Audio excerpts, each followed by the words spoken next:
পুরো পৃথিবী জুড়ে চলছে তৃতীয় বিশ্বযুদ্ধের উত্তেজনা। আমাদের হাতে এসেছে এ বিশ্বযুদ্ধের গুরুত্বপূর্ণ সব আপডেট আন্তর্জাতিক সংবাদের শিরোনাম।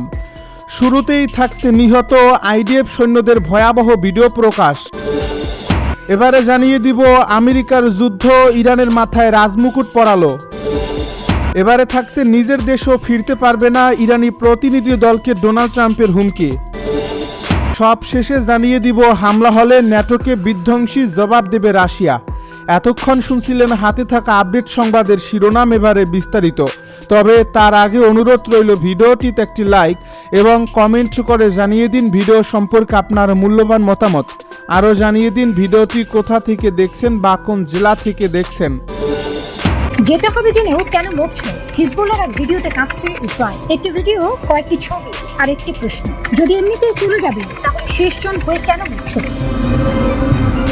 হিজবুল্লাহ এই বার্তাটা ছেড়ে দিল ঠিক সেই মুহূর্তে যখন ইসরায়েলি মিডিয়া নিজেই লেবাননের যুদ্ধক্ষেত্রকে বলছে বিপর্যয়। যখন একদিনে 4 জন সেনা মারা গেছেন, একজন ব্যাটালিয়ন কমান্ডার নিহত হয়েছেন, আরো 5 জন আহত। বুলেট দিয়ে নয়, একটি প্রশ্ন দিয়ে ইসরায়েলের বুকে ছুরি বসিয়ে দিল হিজবুল্লাহ। আর এই পুরো ঘটনার পেছনে যে শক্তি দাঁড়িয়ে আছে নীরবে, কৌশলী ও দৃশ্যভাবে, তার নাম ইরান।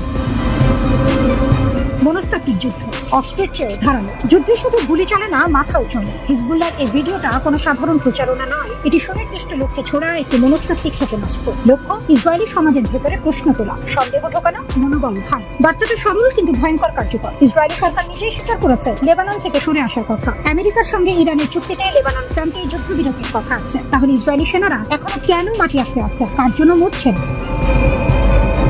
এই প্রশ্নটা যখন একজন ইসরায়েলি মা করেন, যখন একজন সৈনিকের বাবা করেন, তখন সেটা আর শুধু প্রশ্ন থাকে না, সেটা রাজনৈতিক চাপ হয়ে ওঠে। নেতানিয়াহুর উপর চাপ। হিজবুল্লাহ জানে এই খেলা, আর এই খেলা শিখিয়েছে ইরান।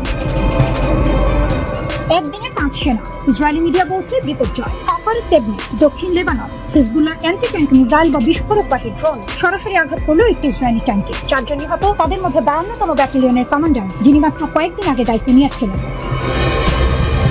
একটি ব্যাটালিয়নের কমান্ডার মাঠে মারা যাওয়া সাধারণ ক্ষতি নয়, এটি সামরিক নেতৃত্বে আঘাত, এটি মনোবলে আঘাত। ইসরায়েলি সেনাবাহিনীর তদন্তে নিশ্চিত হয়েছে ঘটনাটা কোনো কারিগরি ত্রুটি নয়, সরাসরি হিজবুল্লাহর নির্ভুল হামলা। কয়েক ঘন্টার মধ্যে আবার হামলা, এবার ড্রোন, আরো 5 জন আহত, একজনের অবস্থা গুরুতর। ইসরায়েলি মিডিয়া সেই দিনটিকে বর্ণনা করেছে একটি মাত্র শব্দে, বিপর্যয়।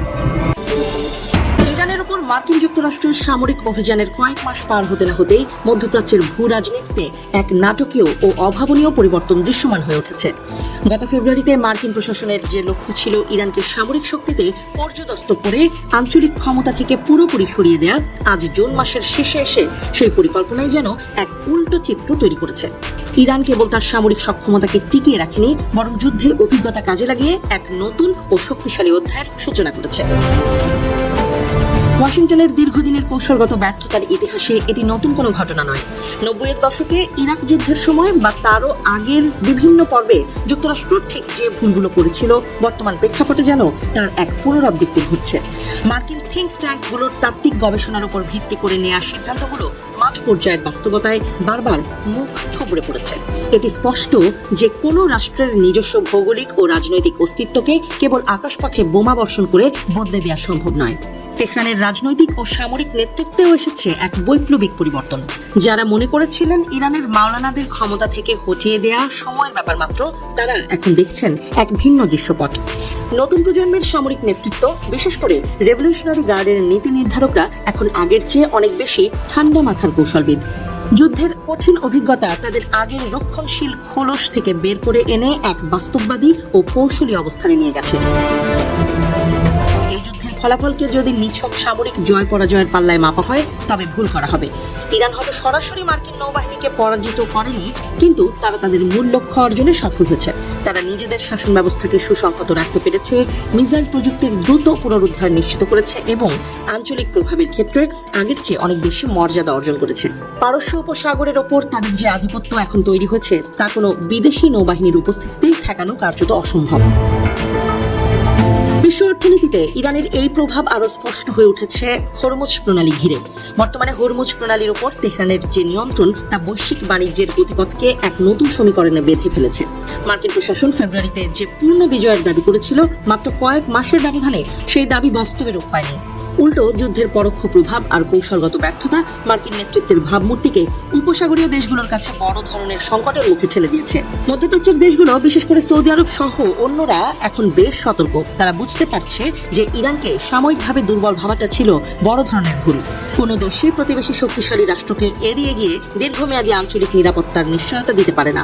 আমেরিকান যুদ্ধ বিমানগুলো হয়তো একসময় ফিরে যাবে, কিন্তু তেহরান তার ভৌগোলিক অবস্থানে অটল থাকবে। আর এই চিরন্তন সত্যটি আঞ্চলিক রাজনীতির নতুন মেরুকরণকে অনিবার্য করে তুলেছে। মার্কিন গোয়েন্দা সংস্থাগুলো ইরানের সামরিক প্রস্তুতি নিয়ে হয়তো সঠিক তথ্যই দিয়েছিল, কিন্তু নীতি নির্ধারকদের রাজনৈতিক বিচারের ত্রুটি ছিল স্পষ্ট। তারা ভেবেছিল ইরানের ধৈর্য আর সংযম তাদের দুর্বলতার লক্ষণ। বৈশ্বিক জ্বালানি সরবরাহের অন্যতম প্রধান রুট হরমুজ প্রণালী নিয়ে ইরানের সঙ্গে নতুন করে চরম উত্তেজনায় জড়িয়েছেন যুক্তরাষ্ট্রের প্রেসিডেন্ট ডোনাল্ড ট্রাম্প। তেহরানের সঙ্গে চলমান আলোচনা ব্যর্থ হলে ওয়াশিংটন এই গুরুত্বপূর্ণ জলপথের পূর্ণ নিয়ন্ত্রণ নিতে পারে বলে সাফ জানিয়ে দিয়েছেন তিনি। একই সঙ্গে সুইজারল্যান্ডে আলোচনায় অংশ নেওয়া ইরানি প্রতিনিধি দল এবং মধ্যপ্রাচ্যে ইরানের আঞ্চলিক মিত্রদের প্রতিও কঠোর সামরিক হুঁশিয়ারি দিয়েছেন মার্কিন প্রেসিডেন্ট। রোববার মার্কিন সংবাদ মাধ্যম ফক্স নিউজকে দেওয়া প্রায় 20 মিনিটের এক টেলিফোন সাক্ষাৎকারে ট্রাম্প বলেন, প্রয়োজনে আমরা হরমুজ প্রণালীর নিয়ন্ত্রণ নেব। ইরান যদি কোনো চুক্তিতে না আসে তাহলে আমরা সেখান থেকে টোল আদায় করব। এর আগে শনিবার ইরানের রাষ্ট্রীয় গণমাধ্যমে দেশটির সামরিক নেতৃত্বের বরাত দিয়ে একটি প্রতিবেদন প্রকাশ করা হয়। সেখানে বলা হয়, লেবাননে যুদ্ধবিরতি চুক্তি লঙ্ঘনের অভিযোগে ইসরায়েলের কর্মকাণ্ড এবং যুদ্ধ অবসানের প্রাথমিক সমঝোতার প্রথম ধাপ বাস্তবায়নে যুক্তরাষ্ট্র ব্যর্থ হয়েছে। এর প্রতিবাদে তেহরান হরমুজ প্রণালী সম্পূর্ণ বন্ধ করে দিতে পারে বলে হুমকি দেয়। ইরানের এই হুমকির 24 ঘন্টার মাথায় ট্রাম্পের পক্ষ থেকে এমন নজিরবিহীন প্রতিক্রিয়া এলো।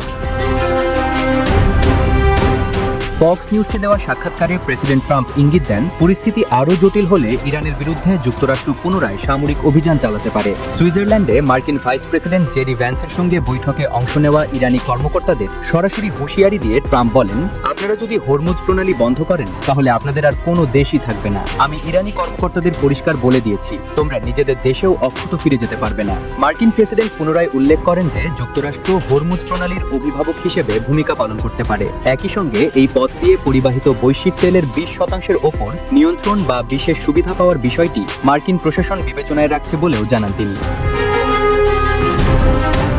সাক্ষাৎকারের পাশাপাশি নিজের সামাজিক যোগাযোগ মাধ্যম ট্রুথ সোশ্যালে দেওয়া এক পোস্টে লেবাননে ইরান সমর্থিত গোষ্ঠীগুলোর কার্যক্রম অবিলম্বে বন্ধের আহ্বান জানান ডোনাল্ড ট্রাম্প। তিনি লেখেন, ইরানকে অবিলম্বে তাদের অর্থায়নকৃত প্রক্সিদের মাধ্যমে লেবাননে অস্থিরতা সৃষ্টি করা বন্ধ করতে হবে। তারা যদি তা না করে তাহলে গত সপ্তাহের তুলনায় আরও ভয়াবহ ও কঠোরভাবে ইরানের বিরুদ্ধে ব্যবস্থা নেওয়া হবে। বিশ্বের মোট জ্বালানি তেলের প্রায় 1/5, 20% এই হরমুজ প্রণালী হয়ে পরিবাহিত হয়। রাশিয়া ইউক্রেন যুদ্ধ কি নতুন মোড়ে প্রবেশ করছে? মস্কোতে ইউক্রেনের নজিরবিহীন ড্রোন হামলার পর ইউরোপকে সরাসরি হুঁশিয়ারি দিয়েছে রাশিয়া। ক্রেমলিনের এই কড়া বার্তা কি শুধুই রাজনৈতিক চাপ, নাকি ইউক্রেনের গণ্ডি পেরিয়ে ইউরোপের সঙ্গেও সংঘাতের ইঙ্গিত? যুদ্ধের নতুন সমীকরণ, রাশিয়ার হুমকি এবং ইউরোপের ভূতে পুরো ইউরোপ অঞ্চল যেন পুনরায় উত্তাল হয়ে উঠল। রাশিয়ার হৃদয় মস্কোতে ইউক্রেনের ভয়াবহ ড্রোন হামলার পর ইউক্রেন সহ পুরো ইউরোপের উদ্দেশ্যে হুঙ্কার তুলল রাশিয়া। এবার কি ইউরোপের বিরুদ্ধে অ্যাকশনে যাবে ক্রেমলিন? ইউক্রেনের সীমানা ছাড়িয়ে এবার ইউরোপের বিরুদ্ধেও কি যুদ্ধে জড়াবে মস্কো?